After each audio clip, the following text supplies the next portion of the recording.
여러분은 혹시 인과응보, 사필귀정이라는 말을 믿으시나요? 한때 저는 제게 닥친 절망적인 사건 때문에 그 말을 믿지 않았습니다. 남의 눈에 피눈물 나게 만들어 놓고도 태연하게 잘 먹고 잘 살고 있는 사람들을 보면서 옛말이 꼭 맞는 것만은 아니라는 생각이 들었죠. 인생은 제가 가장 편안하고 행복했던 순간에 저를 밑바닥으로 끌고 내려갔습니다. 그리고 그대로 끝날 줄 알았죠. 하지만 또 생각지도 못한 순간에 뜻밖의 반전이 찾아왔습니다. 그 이야기를 지금부터 시작해보려 합니다. 한 남자를 만나 결혼했고 평범하지만 소박한 행복을 꿈꾸며 살았습니다. 그런데 어느 순간부터 제 결혼 생활이 삐걱거리기 시작한다는 걸 느꼈습니다. 그 원인이 바로 아이 문제라는 걸 알게 됐을 때 남편과 시어머니께 마음 한편으로는 미안한 마음이 들었어요. 아이를 갖지 못하는 게 제 탓은 아니었지만 완전히 제가 무관한 일도 아니었으니까요. 노력했지만 쉽지 않았습니다. 제가 임신 문제로 걱정할 때마다 위로해 준 건 남편이 아니라 시어머니였습니다. 엄마 될 사람이 마음을 편히 먹어야 아이도 찾아오는 법이다. 아직 젊고 건강하니 조급해하지 말아라. 시어머니의 그 말씀이 없었다면 저는 더 힘들었을지도 모릅니다. 그런데 그 힘든 시기에 남편은 회사 여직원과 바람을 피우고 있었습니다. 처음엔 믿을 수 없었죠. 하지만 불륜의 증거를 직접 확인하고 추궁하자 남편은 되려 뻔뻔하게 나왔습니다. 그걸 보니 더 이상 남편이 사람으로도 보이지 않더라고요. 결국 저는 그런 사람과 더는 함께할 수 없어 이혼을 결심했습니다. 이혼하고 시댁을 나서는 순간 가장 슬퍼하고 눈물 흘린 건 남편이 아니라 시어머니였습니다. 그분은 사과 한마디 없는 아들을 대신해 저에게 용서를 구했고 그걸 보는 제 마음도 아팠지만 이미 우리는 남남이 되었기에 저는 그 집을 나왔습니다. 그로부터 10년이 흘렀고 저는 요식업에 도전하며 제 삶을 다시 일구고 있었습니다. 그런데 어느 날 예전과는 달리 깡말라서 안색도 좋지 않은 시어머니가 제 집을 찾아왔습니다. 어머니는 제게는 다 미안한 일밖에 없다며 제 손을 잡은 채 자신이 암에 걸려 살 날이 얼마 남지 않았다고 고백하셨습니다. 그리고는 한 장의 종이를 내미셨어요. 나 죽거든 이리 찾아가. 아들 잘못 키운 죄값이다. 그 종이에는 가지런한 글씨로 어떤 주소가 적혀 있었습니다. 얼마 뒤 시어머니는 세상을 떠났고 저는 그 주소를 찾아갔습니다. 그리고 그곳에 도착한 순간 제 눈앞에는 어마어마한 대저택이 보였습니다. 저는 서울의 작은 집에서 몸이 약하신 어머니와 단둘이 살고 있었습니다. 겉으로 보기엔 집안도 직장도 별로 내세울 것 없었지만 그래도 남의 것에 욕심내지 않고 아프신 어머니를 모시며 조용히 살아가고 있었죠. 그런 저에게 단 하나의 꿈이 있다면 어머니 병이 나아지고 나면 좋은 사람 만나 소박하지만 따뜻한 가정을 꾸리는 거였습니다.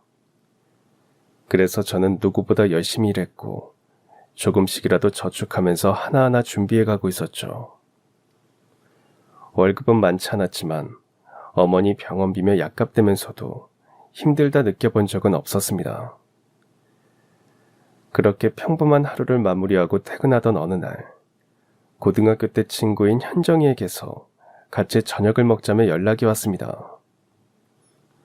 식당에서 친구를 만나 메뉴를 고르고 있는데 어떤 남자가 테이블로 다가왔습니다. 현정이를 알아보는 듯 반갑게 인사하더군요. 현정씨 아니에요? 여기서 다 만나네요. 외근 나왔다가요? 어머, 조대리님. 네, 끝나서 저녁 먹으려고요. 같이 드시고 가실래요? 괜찮긴 한데 친구분도 계신데요. 뭘요? 밥 먹으면서 인맥도 쌓고 그러는 거죠. 미연아, 괜찮지? 남자가 어색한 미소를 지으며 인사했고 저도 어쩔 수 없이 고개를 끄덕였습니다. 그가 손을 씻으러 자리를 비운 사이 저는 친구에게 물었습니다. 야, 그래도 처음 보는 사람이랑 갑자기 같이 밥을 먹는 건 좀... 강미연, 내가 다 너 잘 되라고 이러는 거야. 조대리 미연이거든. 사람 괜찮고 성격도 좋아. 오늘 밥 먹으면서 친해져봐. 조금 당황스럽긴 했지만 어색하게 시작된 저녁은 생각보다 편안하게 흘러갔고 그날의 만남은 그렇게 끝났습니다. 며칠이 지나고 그날의 우연한 만남도 서서히 잊혀져 가고 있을 무렵 친구에게서 다시 연락이 왔습니다. 미연아, 그날 같이 밥 먹었던 조병우 대리 기억나? 조 대리가 너 소개받고 싶대. 번호 알려줘도 될까? 그렇게 연락이 닿은 조병우 대리는 생각보다 더 적극적이었습니다. 미연 씨, 그날 이후로 계속 생각나더라고요. 첫눈에 반했다는 게 이런 거구나 싶었습니다. 부담되시겠지만 저는 미연 씨를 자주 뵙고 싶어요.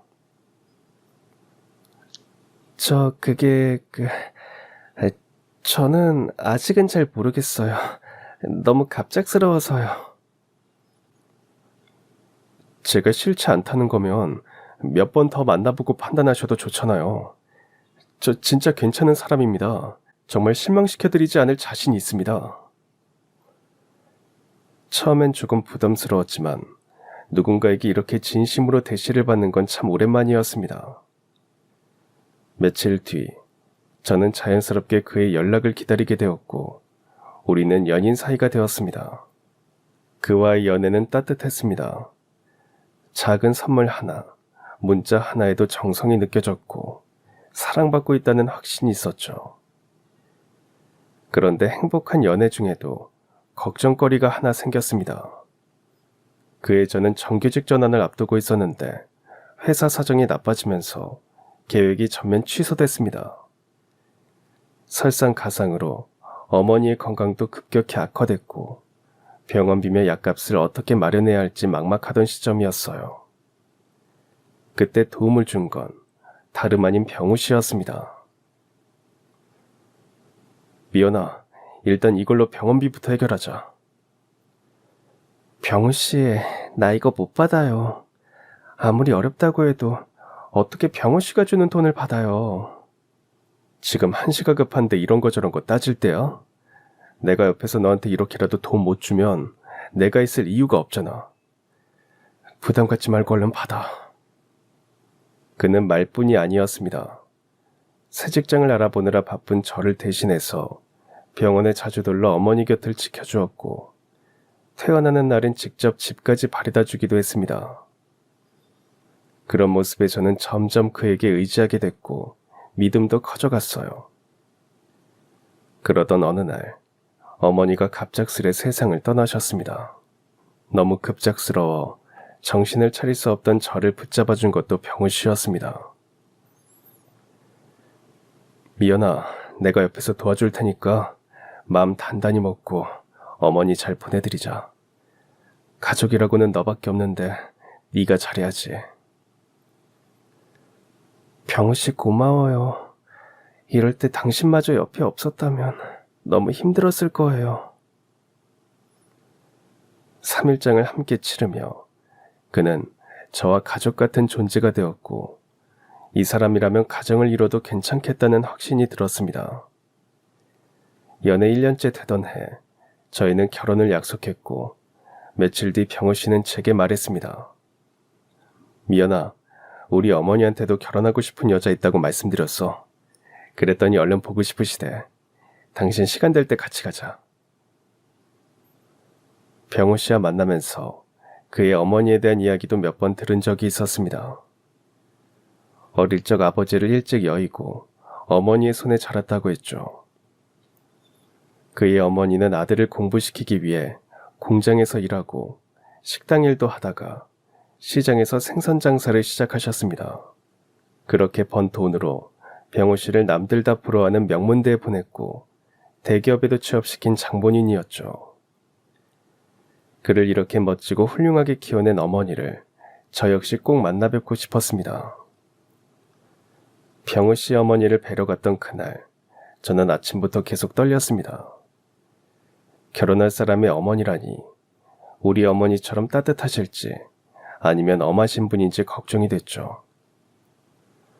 오래됐지만 깨끗하고 아담한 집에 문을 열고 들어가 어머니께 인사를 드리자 그분은 제 손을 꼭 잡아주셨습니다.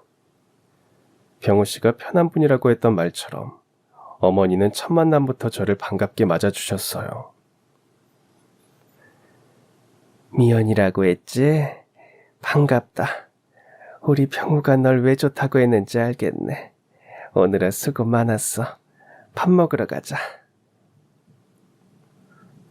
그날 어머니는 반찬 하나하나 제 그릇에 직접 덜어주실 만큼 살뜰하게 챙겨주셨어요. 친어머니를 보내고 오랜만에 받아보는 정이라 그런지 왈칵 눈물이 쏟아지려는 걸 꼭 참았습니다. 그날 이후로도 어머니는 종종 제게 전화를 걸어 안부를 물으셨고 가끔씩 따로 불러 김치며 나물이며 직접 만든 밑반찬을 잔뜩 싸주기도 하셨습니다. 혼자 살면 이런 거 귀찮아서 안 챙겨 먹게 되거든. 입맛에 맞을지는 모르겠네. 어머니 반찬 맛있어요. 근데 저 때문에 일부러 이렇게 안 만들어주셔도 돼요. 어머니도 힘드실 텐데. 힘들긴. 미연아, 내가 원래부터 손이 커서 두 식구 반찬 만들 때도 항상 4-5명 먹을 만큼 만드니까 그런 생각은 하지 말아라. 너는 맛있게 잘 먹어주기만 하면 돼.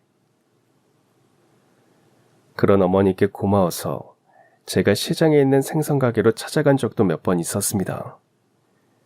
제가 앞치마를 두르고 생선을 손질하겠다고 하면 어머니는 손사리를 치며 막으셨습니다. 아유, 미연아, 피린내 다 벤다.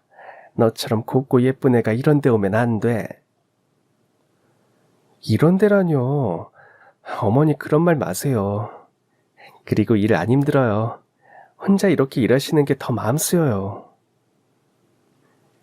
내가 말년에 무슨 복인지 모르겠다. 너처럼 착하고 예쁜 며느리가 생길 줄 누가 알았겠어. 시간이 흐를수록 저희는 연애가 아닌 가족 같은 정을 쌓아가고 있었고 드디어 결혼 날짜까지 잡게 됐습니다. 식을 준비하면서 저는 병우 씨에게 먼저 말했습니다. 병우 씨, 우리 결혼하면 어머니랑 같이 살면 안 될까요? 미연이 네가 그러고 싶으면 나야 괜찮은데 너 정말 괜찮겠어?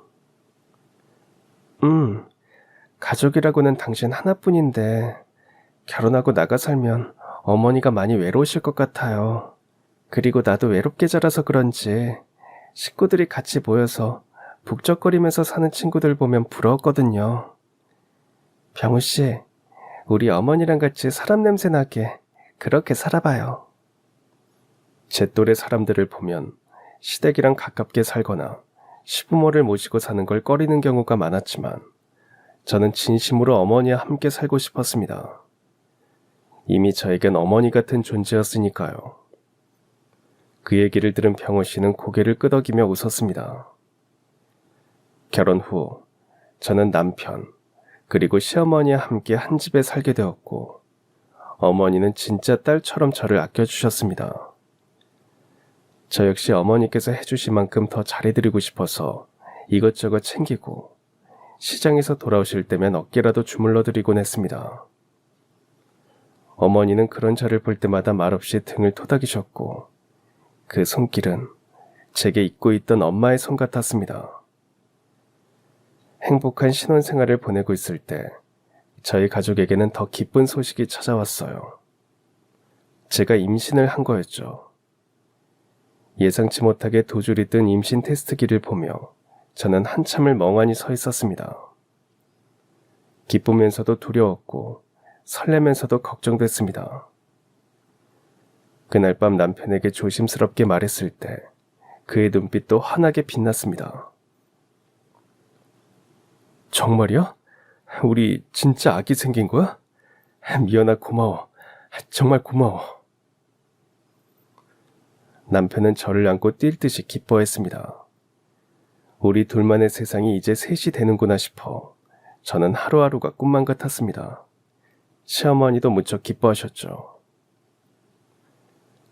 미연아, 네가 우리 집 복덩이인가 보다. 이게 웬 경사야. 엄마 될 사람이 밥 잘 챙겨 먹어야 해. 먹고 싶은 거 있으면 망설이지 말고 나한테 말해라. 내가 다 해주마. 저는 그 따뜻함에 울컥하기도 했습니다. 친정엄마가 돌아가신 후로 이런 관심이 더 낯설고 고마웠거든요. 하지만 그 기쁨은 오래가지 않았습니다. 임신 후 얼마 지나지 않아 저는 갑작스레 심한 복통과 출혈로 병원에 실려갔고 의사는 조용히 고개를 저었습니다. 유산입니다. 초기라 몸도 마음도 많이 놀랐을 겁니다. 당분간은 안정하시고 마음 회복이 우선입니다. 수술실 불빛 아래 누워 있었던 그날, 한 생명이 제 안에서 사라졌다는 상실감은 말로 다 표현할 수 없었습니다. 집으로 돌아와서도 한참을 누워 있었고 며칠 동안은 아무 말도 하지 못했죠. 남편은 처음엔 걱정하는 척 했지만 며칠이 지나자 더는 이 일에 대해 말하지 않았습니다. 제가 몸조리하는 와중에도 그는 회식이다 일이 바쁘다며 늦게 들어오곤 했죠. 그리고 그 무심함은 시간이 흐를수록 더 명확해졌습니다. 오로지 시어머니만이 조심스럽게 제 손을 잡아주시며 말씀하셨어요. 미연아, 누구 잘못도 아니다. 그런 일이 생길 수도 있는 거야. 너무 자책하지 마라. 아기는 또 온다. 꼭 다시 온다.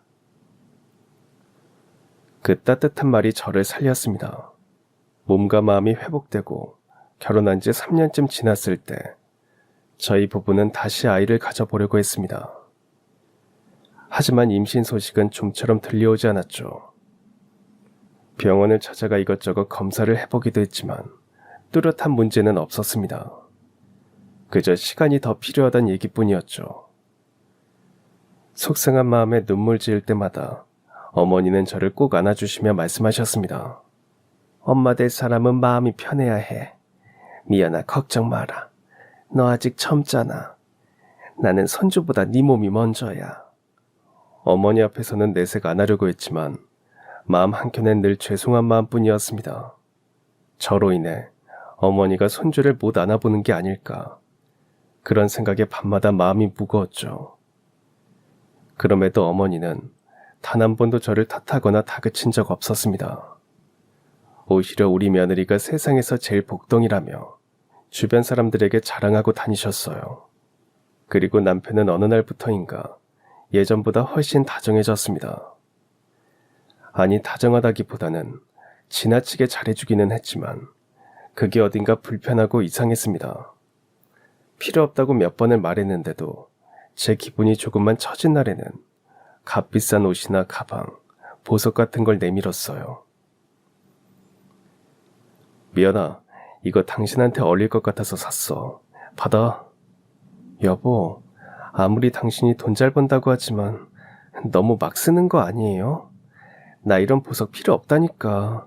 하고 다닐 때도 없어요. 요즘 미연이 네 기분이 안 좋은 것 같아서 산 거야. 사람 성의 생각해서라도 받아주라. 아참, 그리고 이거 카드도 받아.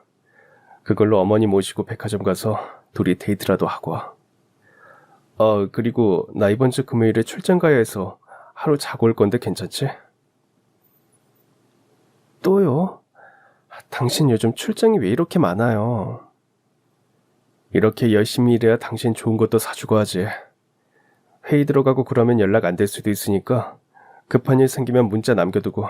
알겠지? 처음엔 그냥 남편의 선물을 고맙게 여겼습니다. 이 사람이 여전히 나를 소중히 여기는구나 싶었죠. 하지만 그게 너무 자주 반복되니 오히려 마음이 불편해졌습니다.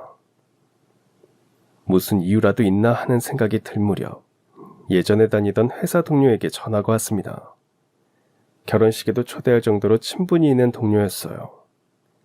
그녀는 뜬금없는 말을 꺼냈습니다. 미연아, 너 오늘 산부인과 갔었지? 너 아이 생긴 거야? 어? 무슨 소리야? 산부인과를 내가 왜 가? 친구는 제 말을 듣고는 이상하다는 듯 말했습니다. 이상하다. 분명 네 남편 병호 씨였는데. 아니야, 됐다. 그냥 못 들은 걸로 해.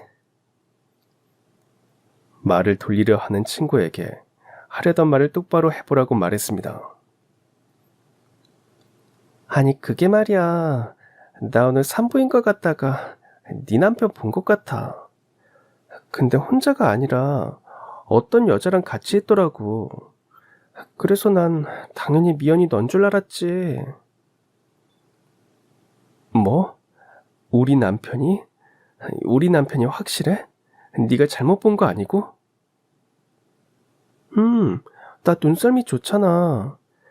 그리고 네 남편이 인물도 좋고 분명 미연이 네 남편 맞았어. 아니야. 그 사람 오늘 지방으로 출장 갔어. 1박 하고 온다고 했는데 서울에 있을 리가 없지. 아마 닮은 사람을 착각했을 거야. 화들짝 놀라긴 했지만 저는 일단 웃어넘겼어요.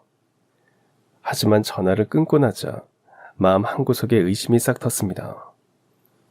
친구의 말이 잊히질 않았고 그동안 유난히 잘해줬던 것도 자꾸 겹쳐졌죠. 그래서 출장에서 돌아온 남편이 씻고 있을 때 저는 몰래 그의 가방을 뒤지고 주머니를 살폈습니다. 하지만 아무것도 나오지 않았습니다. 내가 예민한 건가 싶었고 잠깐이라도 그를 의심했던 게 미안해졌습니다. 그러던 어느 날 멀리 갈 일이 있어 남편의 차를 빌리게 됐어요. 물을 마시다 쏟아서 닦기 위해 차 안 글로브 박스를 열었습니다. 그 안에는 보험 서류며 차량 매뉴얼 같은 게 이것저것 섞여 있었고 저는 휴지를 찾다가 한 장의 초음파 사진을 발견하고 말았습니다. 사진 아래에는 분명히 남편 이름이 보호자로 기재되어 있었고 진료일자는 며칠 전 친구가 산부인과에서 제 남편을 본 것 같다며 전화했던 바로 그날이었습니다. 심장이 덜컥 내려앉았죠. 손이 떨려 사진을 다시 넣기도 힘들 정도였습니다. 그날 밤 평소처럼 아무렇지 않은 얼굴로 퇴근한 남편에게 그 사진을 보여주며 조용히 물었습니다. 이거 뭐야? 이 초음파 사진 당신 차에서 나왔어. 남편은 크게 당황한 듯 보였고 제 손에 있는 그 사진을 뺏으려 들었습니다. 저는 그 손을 내치며 말했어요. 친구가 며칠 전 병원에서 당신 봤다고 했었어. 변명도 하지 말고 숨기지도 말고 사실대로 말해. 이거 당신 아이 맞아? 남편은 한숨을 크게 한번 쉬더니 모든 걸 인정했습니다. 그래, 내 아이 맞다. 나 사랑하는 사람 생겼고 그 여자가 임신도 했어. 네가 못 갖는 내 아이 그 여자가 가졌다고. 생각보다 너무 쉽게 인정하는 그의 모습에 오히려 더 숨이 막혔습니다. 순간 울컥했던 저는 차분히 따지려 했던 마음을 잃고 소리를 지르고 말았습니다. 당신 미쳤어? 당신 나 사랑한다며 가족이라면서 이런 식으로 배신해? 하지만 더 충격적인 건 그의 대답이었습니다. 내가 뭐 그렇게 큰 잘못했냐? 당신은 애도 못 가지잖아. 당신이 애를 못 가지니까 내가 밖에서 이러는 거 아니야? 근데 그걸 이렇게까지 몰아붙여야 돼? 제 귀를 의심했습니다. 그동안 내게 했던 모든 다정한 행동이 이 한마디로 산산조각 나는 기분이었습니다. 그가 줬던 선물도 따뜻했던 말도 결국 죄책감에서 비롯된 가짜였다는 걸 그제 알았습니다. 그리고 남편에 대한 마음이 완전히 식었습니다. 그는 남편이 아닌 남처럼 느껴졌고 같은 공간에 있는 것조차 끔찍했습니다. 그날 밤 저는 이혼을 결심했고 시어머니께도 있는 그대로 다 말씀드렸습니다. 어머니는 아무 말 없이 제 말을 끝까지 다 들으시더니 고개를 떨군 채 손등으로 입을 막고 한참을 울기만 하셨습니다. 어떻게 내가 낳은 자식이 이런 인간이 됐을까? 미안하다. 정말 미안하다. 그런 놈 옆에 있어주지 마. 너 같은 애한텐 더 좋은 사람 생길 거야. 어머니는 친아들을 꾸짖었고 오히려 제 편이 되어 제 손을 꼭 잡아주셨습니다. 저는 그 손을 붙잡고 울고 또 울었습니다. 이혼을 결심하고 나서 저는 가능한 빨리 끝내고 싶다는 마음뿐이었습니다. 더 이상 그 사람 얼굴을 마주하고 싶지도 얽히고 싶지도 않았거든요. 하지만 현실은 그렇게 간단하지 않았습니다. 이혼 조정을 앞두고 위자료와 재산 분할 이야기가 나오자 남편은 돌연 태도를 바꿨습니다. 갑자기 불쌍한 척을 했죠. 미연아, 우리 좋게 끝내자. 어차피 같이 못 살 거면 서로 상처만 덜 남기는 게 좋잖아. 위자료? 그건 좀 어렵다. 나 요즘 회사에서 성과도 별로고 가진 것도 없어. 그는 계속 없는 척을 했습니다. 하지만 저는 알고 있었습니다. 우리가 살던 집이야 원래 어머니 명의였으니 그렇다 쳐도 그는 회사에서 나름 인정받고 있는 사람이었고 연봉도 꽤 됐으니까요. 이상해서 변호사를 찾아가 상담을 받았더니 충격적인 얘기를 들었습니다. 남편분이 이혼 소송을 염두에 두고 이미 상당수 자산을 다른 사람 명의로 돌린 것 같아요. 계좌 추적도 어렵고 명의가 본인이 아니기 때문에 법적으로는 재산이 없다고 봅니다. 위자료나 재산 분할을 받아내긴 어려울 수도 있어요. 알고 보니 남편은 이혼을 결심한 순간부터 자신의 모든 재산과 금융자산을 바람 피운 그 여자, 그러니까 지금의 내연녀 앞으로 돌려놨던 겁니다. 그 여자 명의로 차도 옮기고 주식도 매도했고 심지어 예금 통장까지 다 정리했더군요. 그야말로 치밀하게 준비한 꼼수였습니다. 법원에서는 현 시점 기준으로 재산이 없다는 이유로 위자료 청구를 기각했고 저는 손에 쥔 게 하나도 없이 그 집을 나와야 했습니다. 말이 좋아 이혼이지 속은 텅 비고 주머니까지 빈 채로 혼자 남겨졌습니다. 짐을 챙겨 집을 나오던 날 시어머님이 저를 붙잡았습니다. 그러더니 말없이 방에서 무언가를 들고 나오셨는데 오래된 봉투에 담긴 통장이었습니다. 미연아, 이거 내가 시장에서 장사하면서 조금씩 모은 돈이다. 네가 받을 건 못 받았다면서 이 돈이라도 좀 받아. 생활비에 보태 쓰렴. 남들이 보기엔 큰 돈은 아닐지 몰라도 시장 한 구석에서 생선 팔며 평생을 살아온 어르신이 피땀 흘려 모은 살아온 흔적 같은 돈이었습니다. 저는 그 돈을 받아들 자신이 없었어요. 어머니, 저희 돈 못 받아요. 이건 어머니 노후자금이잖아요. 저 때문에 그것까지 쓰게 할 수 없어요. 마음만 받을게요. 정말 감사해요. 저는 두 손을 꼭 잡고 그 마음만 가슴에 안았습니다. 그리고 마지막으로 어머니 품에 안겨 펑펑 울었습니다. 한때는 진짜 엄마처럼 느껴졌던 분이었기에 그 이별이 더 쓰렸습니다. 미연아, 넌 나한테 며느리가 아니고 딸 같았어. 정말 미안하다. 내 아들이 저런 못난 놈일 줄 몰랐다. 앞으로 너한테는 꼭 좋은 일만 생겼으면 좋겠다. 어머니는 참 좋은 분이었지만 남편을 생각하면 이가 갈렸어요. 그런 인간 때문에 어머니와 인연 또한 끊어내야 한다는 게 아쉬웠습니다. 그날 저희는 말없이 서로를 안고 있었습니다. 말 대신 눈물만 흘렸죠. 그렇게 저는 아무것도 받지 못한 채 그 집을 나왔고 시어머니와 인연도 끝나게 됐습니다. 이혼 후 저는 어떻게든 다시 살아가야 했습니다. 가진 돈도 의지할 사람도 없었지만 다행히 몸 하나는 멀쩡했죠. 그래서 작은 식당에 들어가 서빙부터 시작했습니다. 허리 굽혀 주문받고 땀 흘려 설거지하며 하루하루를 버텨냈어요. 그렇게 몇 년이 지나자 조금씩 요리에도 눈이 트이고 사장님 밑에서 음식 만드는 일까지 배우게 됐습니다. 주변에선 좋은 사람이 있다며 소개를 해주기도 했지만 일에 매달리는 동안 재혼이란 말은 마음 한켠에 자연스레 사라졌습니다. 다시 결혼해서 또다시 그런 고통을 겪고 싶지 않았거든요. 사랑도 믿음도 결혼도 결국은 다 부질없는 거라고 생각했으니까요. 결혼은 실패로 끝났지만 인생은 그대로 멈추고 싶진 않았습니다. 요식업을 본격적으로 배우고 언젠가는 제 가게를 열겠다는 꿈도 생겼죠. 남들처럼 누구의 아내가 아니라 내 이름으로 사는 사람이 되고 싶었습니다.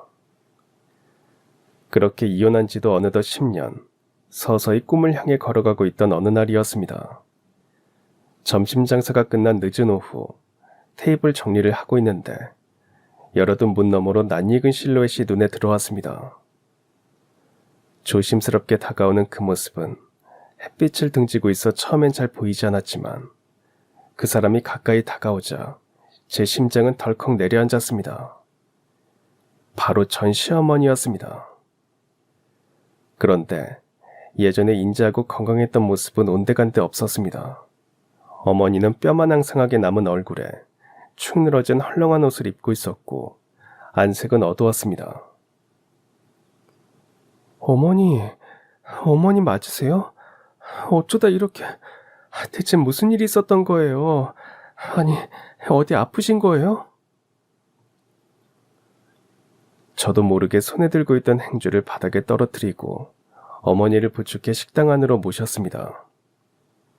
의자에 앉혀 물 한 잔을 드리는 동안 마음이 천갈래 만갈래로 찢어졌습니다. 왜 이런 모습이 되신 걸까? 그동안 내가 너무 외면하고 있었던 건 아닐까? 어머니는 마른 입술을 적시며 천천히 입을 열었습니다. 미연아, 잘 살고 있었구나. 네가 어떻게 사는지 항상 궁금했어. 아니 어머니, 제가 중요한 게 아니라 어머니 건강 정말 괜찮으신 거예요? 미연아, 그게 암이래. 의사 말로는 얼마 안 남았다고 하는구나. 요양병원에라도 있으라는데 거기도 돈이 있어야 가지. 병우 씨는요? 그 인간은 자기 어머니가 이렇게 힘들어 하시는데 어디서 뭐 하고 있는 거예요? 어머니는 전 남편 이야기가 나오자 입을 꼭 다무셨습니다. 무슨 일이 있구나 싶었죠. 어머니, 이 정도로 아프셨으면 저한테 진작 연락하시지 그랬어요. 아니에요. 제가 죄송해요. 그 사람이 아무리 미워도 어머니는 한 번이라도 찾아뵀어야 했는데 죄송해요. 그 말을 하며 울자 어머니는 말없이 제 손등을 쓸어주었습니다. 그 손길은 여전히 따뜻했고 깊은 애정이 묻어났습니다. 잠시 침묵이 흐른 뒤 어머니는 가방 안에서 낡은 종이 한 장을 꺼내 제게 건넸습니다. 구겨진 봉투 안에는 주소 하나가 적혀 있었습니다. 미연아, 내가 죽거든 이 주소로 한번 가봐라. 거기 가면 아들 잘못 키운 죄값 조금이라도 덜 수 있을 거다. 여기가 어디냐는 제 질문에 어머니는 구체적인 대답은 하지 않았습니다. 일단 가보면 안다며 다만 꼭 가봐야 한다는 말만 되풀이하셨습니다. 그날 어머니는 제가 준비해드린 국밥 한 그릇을 다 드시지 못하고 조용히 자리에서 일어나 돌아가셨습니다. 그 뒷모습을 바라보며 전 오래도록 식당 앞에 서 있었습니다. 그리고 한 달 뒤 어머니가 세상을 떠나셨다는 소식을 들었습니다. 며칠 후 저는 어머니가 남긴 그 주소를 들고 그곳을 찾았습니다. 지하철을 갈아타고 다시 버스를 타고 지도 속 위치를 따라 꽤나 외진 동네로 들어섰죠. 그렇게 도착한 곳, 제 눈앞에 펼쳐진 건 상상도 못할 풍경이 펼쳐졌습니다. 그곳엔 웬만한 드라마 속에나 나올 법한 으리으리한 고급 저택이 있는 곳이었고, 대문부터 고풍스러운 조각이 새겨져 있는 데다 문 너머로 보이는 정원에는 한눈에 봐도 잘 손질된 나무가 가득했습니다. 아무래도 어머니가 잘못 적어주신 것 같아 두세 번쯤 종이를 들여다보며 주소를 다시 확인하고 있었는데, 등 뒤에서 낯선 노인의 목소리가 들렸습니다. 거기 누구신가요? 무슨 일로 제 집 앞에서 서성이고 계신 거죠? 뒤돌아본 곳에는 돌아가신 시어머니와 비슷한 또래로 보이는 단정한 차림의 노부인이 서 있었고, 그녀는 무슨 일이냐며 제게 다가와 물었습니다. 저는 종이를 들어 보이며 말씀드렸습니다. 저희 시어머님이 이 주소로 가보라고 해서 온 건데요. 아무래도 제가 잘못 찾아온 것 같습니다. 실례했습니다. 돌아서려는데 노부인이 말했습니다. 저기 잠깐만요. 혹시 옥분이 며느리인가요? 네. 제가 그분 며느리 맞아요. 저희 어머님을 아세요? 그 말을 들은 순간 노부인의 눈이 휘둥그레졌습니다. 그리고는 눈시울이 붉어지며 제 손을 꼭 잡았습니다. 난 옥분이 친구예요. 옥분이한테 말 많이 들었어요. 반가워요. 어서 와요. 기다리고 있었어요. 일단 안으로 들어갑시다. 그 노부인은 돌아가신 시어머니의 오랜 친구이자 저택의 주인이었습니다. 내 이름은 김정이라고 해요. 옥분이랑은 아주 어렸을 때 봉제 공장 다닐 때 처음 만났고 친구가 됐죠. 어머니 친구분이시라면 말씀 편하게 해주세요. 저도 그게 더 마음이 편할 것 같아요. 그럼 그럴까? 그럼 너도 나를 편하게 정이 이모라고 불러줬으면 좋겠구나. 네 시엄마 옥분이는 참 좋은 친구였어. 우리는 삶이 버거울 시절에 만나서 서로 의지하며 살아냈고, 인생의 큰 고비마다 곁을 지켜준 사이란다. 옥분이 그렇게 먼저 가고 나니까 나도 참 인생 부질없게 느껴지더라고. 나는 평생 돈밖에 몰랐거든. 그냥 악착같이 벌고 돈만 모았지. 그렇게 번 돈으로 땅을 사고 또 사고 그러다 보니 이렇게 됐네. 시어머니의 친구는 이미 오래전에 큰 재산을 잃어놓고도 그걸 누구에게 남길 생각은 해본 적이 없다고 했습니다. 유일한 아들이 있었지만 젊은 나이에 사고로 세상을 떠났고, 그 일로 남편마저 등을 돌려 결국 이혼하게 되었다고 했죠. 그때 받은 충격으로 몇 년을 방 안에 틀어박혀 살며 세상과 담을 쌓고 지냈는데, 그런 자신을 다시 끌어낸 사람이 바로 저희 시어머니였습니다. 핏덩이 같은 자식 그렇게 먼저 보내고 거의 정신줄을 놓고 살던 시절에 옥분이가 매일같이 들러 밥을 챙기고 말벗이 돼줬어. 내가 그런 은혜를 어찌 있겠니? 그래서 나중에 땅 부자가 된 이후에 그 많은 재산 물려줄 사람도 없으니 옥분이 아들, 그러니까 자네 첫 남편한테 물려주기로 마음을 먹었지. 저는 그 말을 듣고 깜짝 놀랐습니다. 아무리 친해도 그렇게 그 많은 재산을 친구 아들한테 물려준다는 건 상식적인 일은 아니었으니까요. 이런 제 반응을 예상이라도 했다는 듯 어머니의 친구는 말했습니다. 그래, 아마 다른 사람들이 들으면 자네처럼 놀랄 거야. 근데 그 정도로 옥분이는 나에게 소중한 벗이고 가족이었어. 하지만 그 약속은 몇 년 전 갑작스레 어머니가 다시 찾아오면서 바뀌게 되었습니다. 그날 어머니는 아무 예고 없이 이 집 대문을 두드렸습니다. 어머니는 예전보다 훨씬 야위었고 얼굴빛도 어두워진 채였죠. 걱정이 되어 무슨 일이 있냐고 묻자 어머니는 조용히 털어놓기 시작했다고 했습니다. 그리고 그날의 이야기는 다시 한번 제 가슴을 갈기갈기 찢어놨습니다. 저와 이혼한 뒤 전 남편 조병호는 바람났던 여자와 재혼했습니다. 그 뒤로는 어머니와 완전히 분가해 따로 살기 시작했죠. 그리고 그때부터였습니다. 어머니는 자신이 직접 낳고 길렀던 아들에게 불청객이 됐습니다. 새 며느리는 어머니가 과거 시장에서 생선 장사하셨다는 걸 부끄러운 이력처럼 여겼고 어머니가 집에 오시는 것 자체를 꺼려했어요. 어느 날은 어머니께서 김치며 장조림 같은 밑반찬을 싸들고 아들 집에 찾아갔다고 합니다. 초인종을 누르자 새며느리가 문을 열었고 그 입에서 나온 첫 마디가 이거였답니다. 어머니, 제가 예전에도 말씀드렸죠?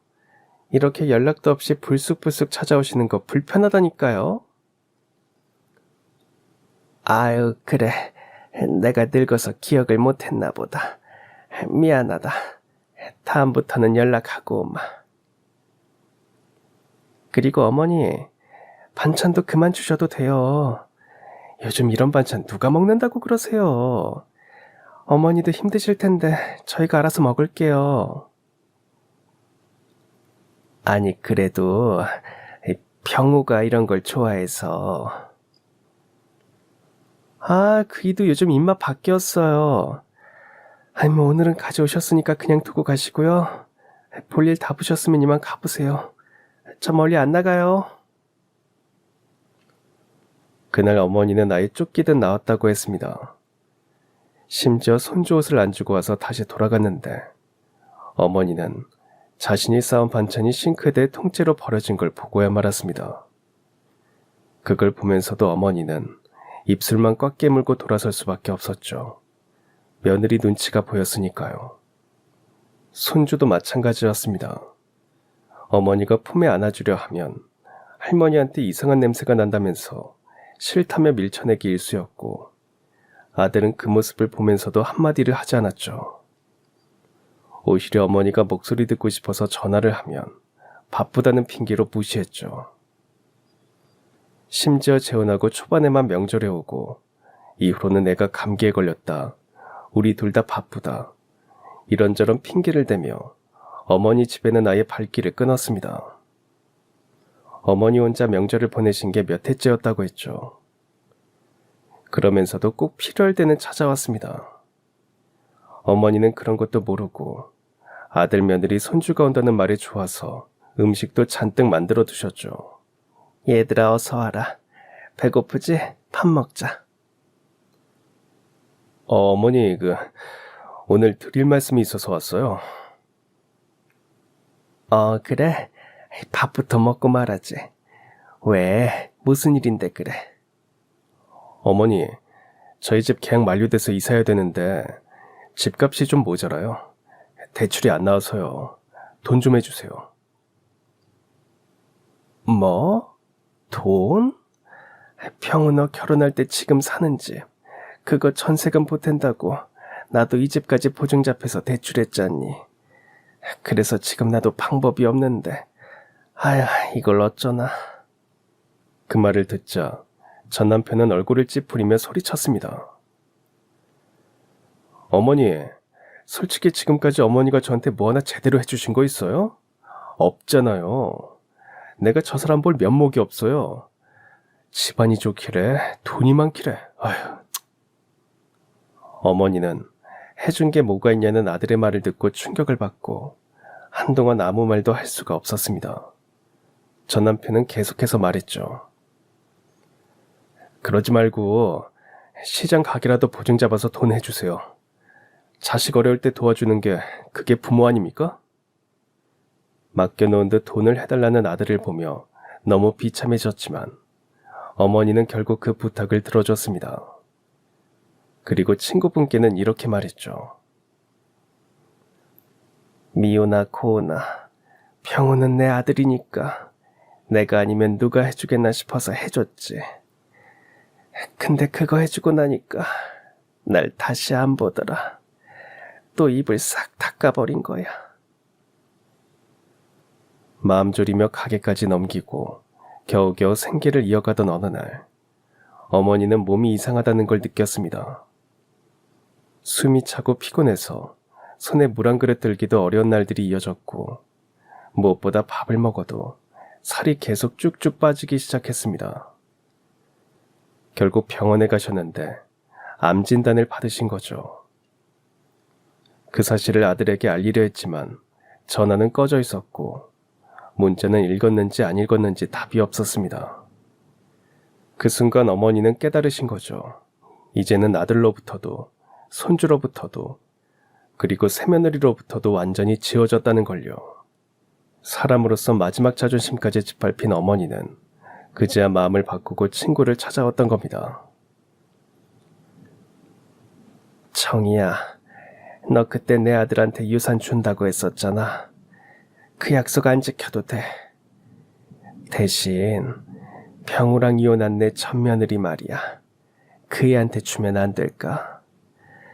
그 애만 생각하면 불쌍하고 짠해서 여기 가슴이 턱 막힌 것 같아. 내 아들한테 시집와서 비참한 꼴만 당하고 빈손으로 나가는데 내가 대신 아들 죗값이라도 줘야지. 정이야, 그래 줄 수 있지?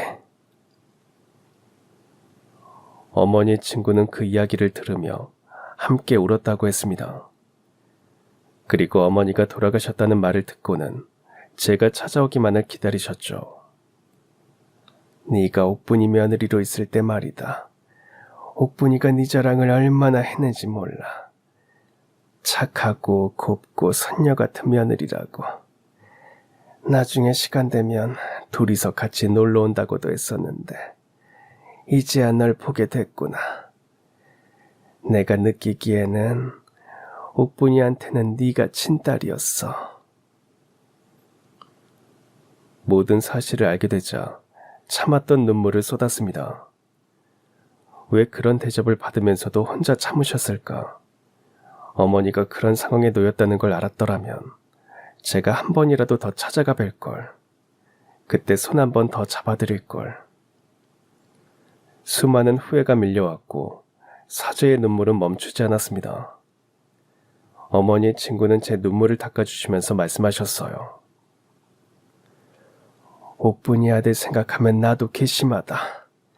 그래서 나는 옥분이가 부탁한 대로 할 거야. 내가 가진 땅도 이 집도 원래는 네 첫남편 줄 생각이었고 실제로 유언장도 작성했었다. 하지만 옥분이 이야기를 듣고 그날 바로 다 취소했어. 나 죽고 나면 이 재산들 전부 다 옥분이 며느리 너한테 갈 거야. 저는 한참 동안 아무 말도 할 수 없었습니다. 이게 어떻게 제게 일어날 수 있는 일인지, 정말 그렇게 큰 재산을 받아도 되는 건지, 어머니가 아들을 잘못 키운 죗값으로 제게 준다는 그 진심이 너무 커서 감당할 수 없을 것 같았어요. 저기 이모님, 저 이거 받을 수 없어요. 저는 그저 한때의 며느리였을 뿐이에요.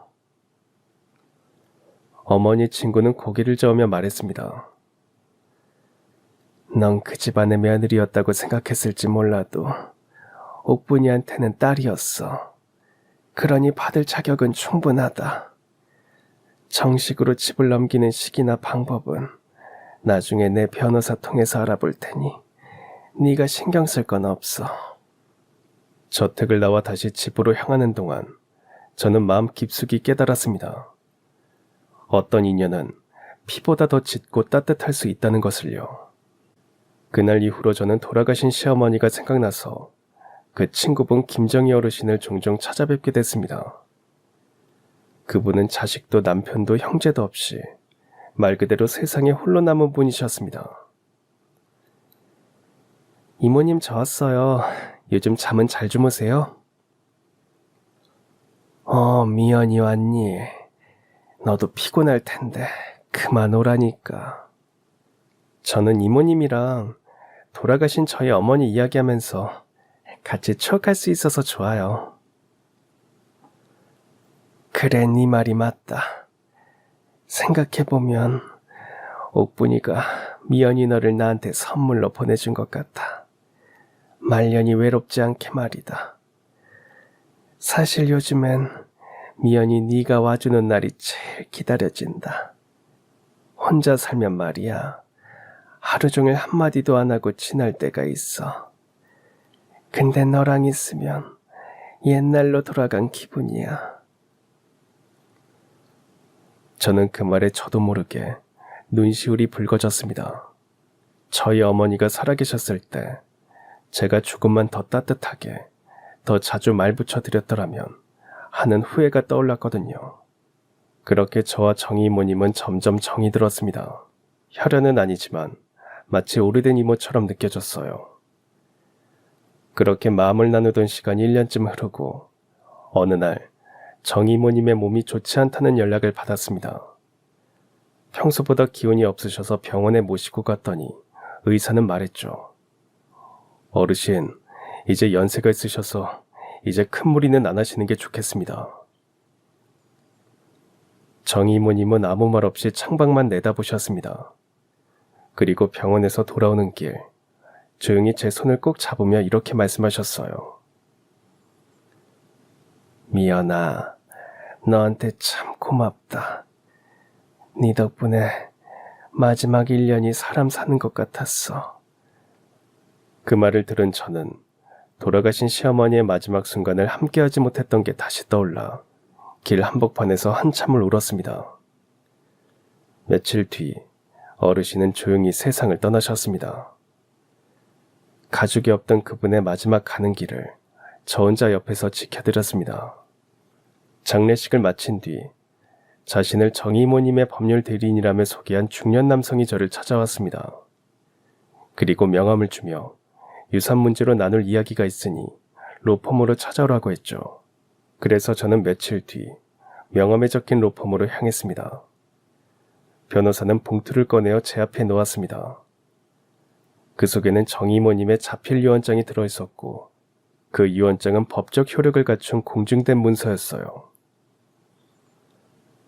선생님께서는 생전에 본인의 전 재산 중 일부는 사회에 환원하겠다는 뜻을 밝히셨고요.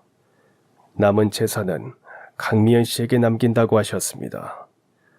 그 뜻을 존중하여 상속 절차를 진행하려 합니다. 그리고 건네받은 서류를 확인한 순간 저는 두 눈을 의심했습니다. 상속받게 된 재산의 총액이 무려 100억 원에 달했던 겁니다. 저는 정신이 아찔해졌고 아무 말도 할 수 없었습니다. 너무 큰 금액에 얼떨떨하기만 했어요. 그러나 얼떨떨한 마음은 잠시였고 저는 두 분의 뜻을 허투루 할 수 없었기에 그 돈으로 진심을 담아 새로운 삶을 시작했습니다. 그동안 제가 간직해왔던 오랜 꿈, 요식업을 시작하기로 마음먹었죠.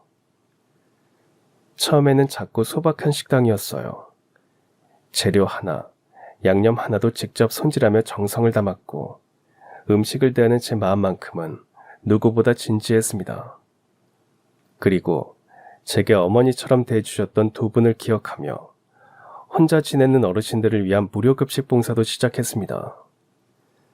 매주 정해진 요일이면 밥을 나누는 시간이 생겼고 저는 그때마다 식판 위에 따뜻한 국과 밥, 정성스러운 반찬을 대접해드렸습니다. 그 대저택 역시 팔지 않고 남겨두었습니다.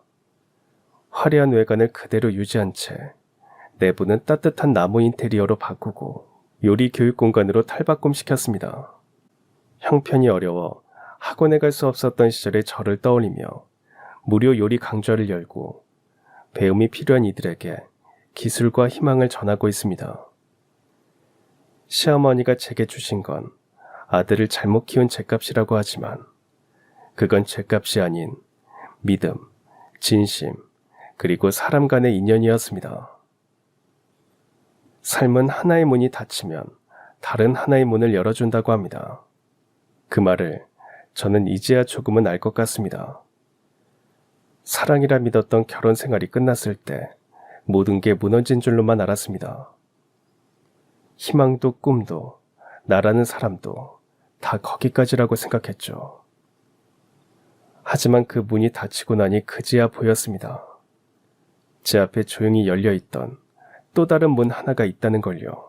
그리고 그 문 너머에는 상상조차 못했던 따뜻함과 사람의 마음이, 그리고 새로운 삶이 기다리고 있었습니다. 어쩌면 시어머니는 저에게 그 문을 조심스럽게 열어준 분이었는지도 모르겠습니다. 그래서 저는 오늘도 그 마음을 기억하며 살아갑니다. 삶이 언제 또 어떤 문을 닫고 열지 알 수 없지만 이제는 두렵지 않습니다. 닫힌 문 앞에 주저앉지 않겠습니다. 열려있는 다른 문을 발견하기만 하면 그 너머에 있을 누군가의 손, 그리고 새로운 이야기를 얼마든지 만날 수 있으니까요. 그럼 지금까지 사연 들어주셔서 감사합니다.